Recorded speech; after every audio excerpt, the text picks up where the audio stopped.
இந்த சர்வதேச மகளிர் தினத்தில பெண்கள் அடைந்த குறிப்பிடத்தக்க முன்னேற்றங்களை கொண்டாடுவதோடு மட்டுமல்லாமல சமத்துவ பாதையில இன்னும் எவ்வளவு தூரம் பயணிக்க வேண்டும் என்பதையும் உணர இங்கு சூடியிருக்கிறோம். தமிழ்நாட்டு பெண்களாகிய நாங்கள் ஒரு சிறப்பு மாநாட்டில எங்கள் சூட்டுக்கிற எழுப்பி நாடு முழுவதும் உள்ள எண்ணற்ற பெண்களின் நம்பிக்கைகளையும் விருப்பங்களையும் எதிரொலிச்சோம். இந்த காணொளி எங்கள் விவாதங்களிலிருந்து உருவான தீர்மானங்களுக்கு ஒரு சான்றாகவும் பெண்களின் குரல்கள் கேட்கப்படுவது மட்டுமல்லாமல் உண்மையிலேயே அதிகாரத்தோடும் செயல்பாட்டோடும் எதிரொலிக்கும் ஒரு எதிர்காலத்துக்கான வழிகாட்டியாகவும் அமைகிறது. எங்கள் கோரிக்கை தெளிவானது. நாடாளுமன்ற இடங்களில் 33% பெண்களுக்கு இப்போதே ஒதுக்குங்கள். காத்திருக்கும் நேரம் முடிந்துவிட்டது.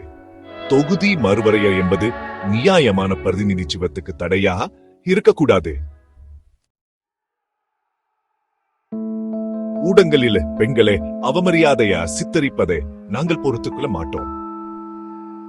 ஊடகங்களில் பெண்களின் கருத்து சுதந்திரத்தை பாதுகாக்கும் சட்டம் ஊடகங்களே பொறுப்பு சூற வைக்கும் மற்றும் எங்க கண்ணியத்தை பாதுகாக்கும். கௌரவ கொலைகள் நம் சமூகத்தில் ஒரு கரும்புள்ளி.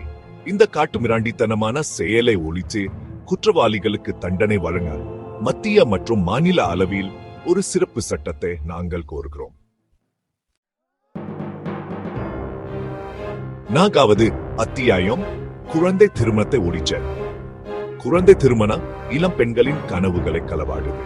இந்த குழந்தைகளுக்கு எதிரான குற்றத்தை ஒழிக்க கடுமையான தண்டனைகளுடன் சுடிய வலுவான சட்டங்கள் அவசியம்.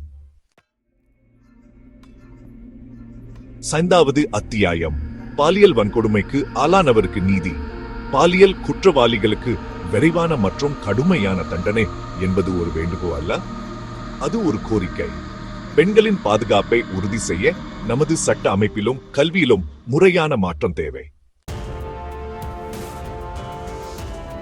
6வது அத்தியாயம் பெண்கள் சுகாதாரத்துக்கு முன்னுரிமை. எங்கள் உடல்நலம் முக்கியம்.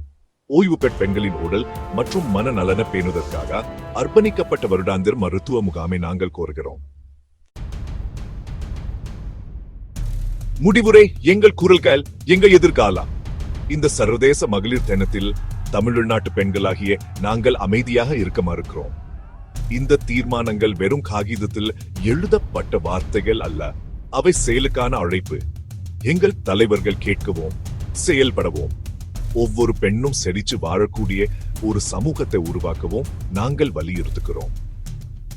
சமத்துவத்துக்கான போராட்டம் இன்னும் முடிவடையவில்லை. ஆனா ஒவ்வொரு அடியிலும் ஒவ்வொரு குரலும் சேரும்போது நாம் விரும்பும் நியாயமான மற்றும் சமமான எதிர்காலத்துக்கு நெருக்கமாக செல்கிறோம்.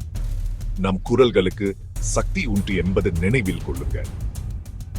நமக்காகவும் வருங்கால சந்ததியினருக்காகவும் தொடர்ந்து நம் குரல்களை ஒன்றிணைச்சு எழுப்புவோம்.